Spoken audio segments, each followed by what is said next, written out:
300 residents and one killer, that's what Grubbs, Arkansas is. But back then, nobody knew it yet. Time moves so slowly in towns like this that sometimes it feels like the clock hands might just stop and start running backward. Here, everyone knows everyone, greetings are exchanged constantly, and there's a sense of peace and measured rhythm to life. Hellos echo across every fence, and then suddenly, catastrophe. In this pastoral scene, a young woman vanishes without a trace on a Sunday, not just any girl, but the embodiment of perfection. Beautiful, athletic, extraordinarily kind-hearted. Her nieces absolutely adored her.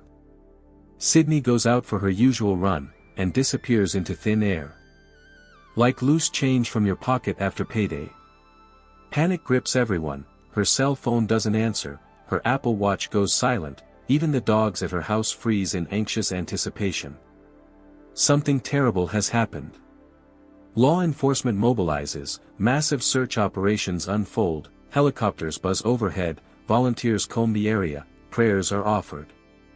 But there's one problem, no traces. Silence. And silence, as we know, is the perfect cover for monsters. And then he appears on the scene, the model farmer, family man, respected community member, a true role model. But it turns out, he's the one behind this entire tragedy. What follows isn't just a nightmare, but betrayal of the highest order. He carefully planned everything, committed the unthinkable, and actively participated in the search while others wore out their feet trudging through fields. He was methodically destroying evidence. Sydney Sutherland was 25 years old, the youngest child of Maggie and Dion. She had two older brothers, Tyler and Sam, who always stuck together and protected their younger sister. Sydney had an especially warm relationship with her mother Maggie that resembled a close friendship more than anything. They stayed in constant contact and spent a lot of time together.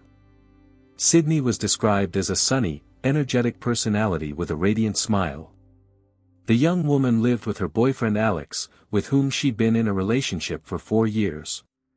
In her free time, she loved walking her dogs, exercising, shopping, and spending time with her nieces, who called her Aunt Cece. She had an amazing ability to intuitively understand what others needed. After graduating from high school with honors, Sydney left words in the yearbook that revealed her life philosophy: find your calling and generously share it with others. This life philosophy perfectly matched her profession as a nurse at St. Vincent Hospital, where she started working in the fall of 2020. The Sutherland family had just returned from vacation in Destin, Florida. They arrived home on August 18th. The next day, surveillance cameras at the Rink shopping center captured Sydney unloading her car. She was wearing workout clothes. The young woman had just finished an hour-long training session. While unpacking after the trip, she stopped by her mother's to drop off some mail. Her plan was to return home, bake a dessert, and go for a run. Maggie tried to convince her daughter to rest, but physical activity was an integral part of Sydney's life. Even after morning exercises, she couldn't deny herself a run. It helped her organize her thoughts. After a brief visit with her mother, Sydney returned home, activated her Apple Watch, and headed out. Between 2:30 and 3 p.m., a UPS delivery driver spotted her on a stretch of Highway 18 between Newport and Grubbs. The driver clearly remembered the girl. You rarely see anyone on these roads. Scattered around are isolated farms and buildings, deserted spaces. When several hours passed, Alex began to worry. Sydney wasn't answering calls. He called her mother, but Maggie hadn't heard from her daughter since she left the house. Her phone was silent, Snapchat messages remained unread. No response to texts. This was completely unlike Sydney. She couldn't just disappear without letting anyone know. Thoughts grew increasingly anxious. Maybe she'd gotten injured somewhere, or something much worse had happened. Grubbs had never been known for crime. In places like this, such incidents are extremely rare. But as darkness fell and it got colder, local law enforcement began taking action. By 7 the next morning, representatives from the Jackson County Sheriff's Office joined the operation, along with units from Arkansas state agencies, Highway Patrol, U.S. Marshals, FBI agents, and other formations. During a brief pause in the search, Sydney's mother exchanged a few words with a farmer named Quake, who had attended the same school and was a few years older than the girl. He also recalled seeing her running along the road. According to his testimony, nothing suspicious was happening at that moment. Sydney looked normal, with no signs of injury or pursuit. The last place Sydney was seen was County Road 41. This was her usual route for running. Now cars were constantly driving back and forth. People methodically searched the area, hoping to find the girl and return her to her family. Helicopters circled overhead, K-9 units and search teams worked on the ground. Law enforcement representatives from across the county and state were making maximum efforts. Sheriff David Lucas reported that the last witness who saw Sydney was that UPS driver. The girl was near her home, alternating between walking and running. Since then, there had been no word from her. The investigation considered all possible scenarios. The girl had her phone with her, and thanks to data from AT&T, they were able to determine the approximate area where she might be. By cross-referencing this information with witness testimony, search groups concentrated their main efforts in this area. They examined fields, carefully studied every detail, places where vehicles might have passed, areas with trampled vegetation, signs of turning around. Local resident Wyatt Brown joined the search on his day off. He admitted he still couldn't comprehend how something like this could happen in their quiet rural area. He hoped his contribution, like the efforts of other volunteers, would yield positive results. A coordination center was set up behind the search area. Sheriff Lucas acknowledged that no significant leads had emerged yet. Law enforcement called on anyone who might have seen Sydney or noticed something unusual to contact the Jackson County Sheriff's Office. Sydney had her smartphone and Apple Watch with her. The phone signal confirmed she was near the place where Quake and the UPS driver had previously spotted her. The next day, the girl's phone was found on the ground about 400 meters from her home. The device was undamaged and in working condition. The next 24 hours passed in tense anticipation. About 300 volunteers were now involved in the search. Despite the scale of the operation, anxious premonitions wouldn't leave the participants. Sydney was petite, about 5 feet 3 inches tall, weighing less than 110 pounds. If someone intended to harm her, it wouldn't be difficult, especially on a deserted, winding road. Maggie, who was desperately searching every meter of the roadside on her hands and knees, found a tiny white bead. She instantly recognized it. It was part of her daughter's bracelet. While some searched fields and roads, others organized prayer gatherings. Sydney's disappearance essentially paralyzed life in the town. On Friday, August 21st, the search operation resumed from early morning. Police announced they were working on several new leads. And just a few hours later, news came: a suspect had emerged in the case. His name wasn't initially released, but the man was taken to the Jackson County Jail. Later that same day, Sydney's disappearance took on a new tragic dimension. It became known that her body had been found buried in a shallow depression in a field, not far from where searches had already been conducted. The medical examiner determined the cause of death: multiple injuries from blunt force trauma. Sheriff David Lucas didn't hide that this case was particularly painful for him. He knew Sydney's family personally, had watched the girl grow up, she had gone to school with his daughters. The community was stunned. Only a few days had passed since Sydney went for a run and didn't return. People gathered together, remembered her, tried to preserve bright memories. For them, she would forever remain radiant, kind, responsive, and cheerful. She didn't seek fame but was always ready to help when needed. 2 hours after the tragic discovery, police announced the suspect's name: 28-year-old Quake Lewellyn. The same man who had earlier told Maggie he'd seen Sydney during her run. He had actively participated in the search, was active on social media, expressed sympathy, even hugged the missing girl's mother. His behavior then raised no suspicions, but later he was found guilty of the tragedy. When Quake hugged Maggie during the search operation, the woman felt something disturbing. Despite his apparent support, she had a strange premonition, as if he was hiding something. Later she recalled how that hug left her with a lingering sense of anxiety. Quake was married, a hereditary farmer, a third-generation agriculturalist. He cared for 3 adopted boys, managed over 6,000 acres of land, and was well regarded in the community, including by Sydney's family. His family had even been honored as Jackson County Farmers of the Year in 2016. Authorities confirmed that Quake and Sydney were acquaintances. They were connected on Facebook, though the level of their closeness wasn't officially specified. He drew law enforcement's attention himself by showing up at the station to report that he was probably the last person to see the girl alive. He and his father voluntarily allowed a search of his pickup truck, and that same day detectives found blood stains on the rear of the truck bed. Analysis of data from his mobile device confirmed, at the time of Sydney's disappearance, the man was in the same area where her phone was later found, and later, her body. Surveillance camera footage showed Quake leaving in his vehicle without damage, but returning with a dent in the body. The man admitted he hit Sydney on a dusty dirt road, after which, frightened of possible consequences, he tried to cover his tracks. His version was that he didn't see the girl through a cloud of dust that had supposedly risen from the road surface. He then placed the body in the vehicle, drove a certain distance, undressed the victim and, by his own admission, committed sexual assault, then buried the body. The man also reported that the clothes he was wearing during the incident were hidden in a dirty laundry basket in his mother's house. During the search, law enforcement confiscated a black shirt with strands of light-colored hair, black and pink shorts, and other items of clothing. Subsequently, 28-year-old Quake Lewellyn was charged with capital murder, rape, kidnapping, and abuse of a corpse. The first 2 charges were new. They were added after the investigation proved he not only caused physical harm to Sydney but deliberately kidnapped and attacked her. The accused didn't plead guilty but was found competent to stand trial. If convicted, he faced the death penalty. Quake's wife filed for divorce immediately after her husband's arrest.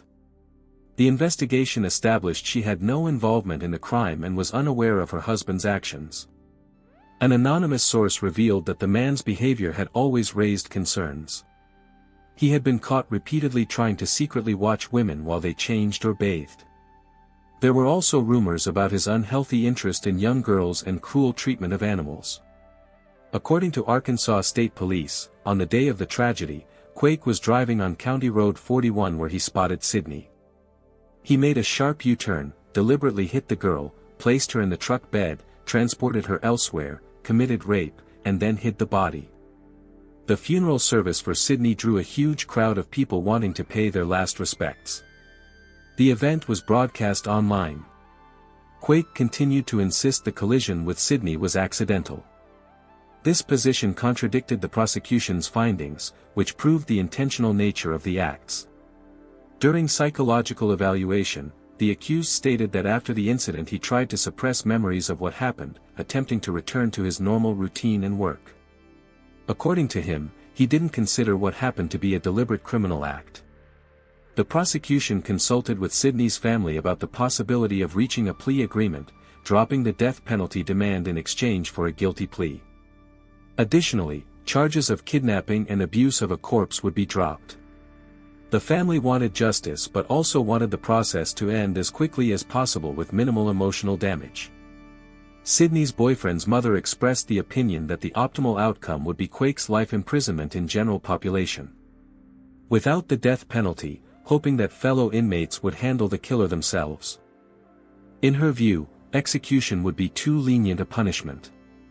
The woman admitted she was experiencing hatred toward the killer she'd never felt before, but hoped to eventually let go of this destructive feeling, not allowing anger to take over her soul.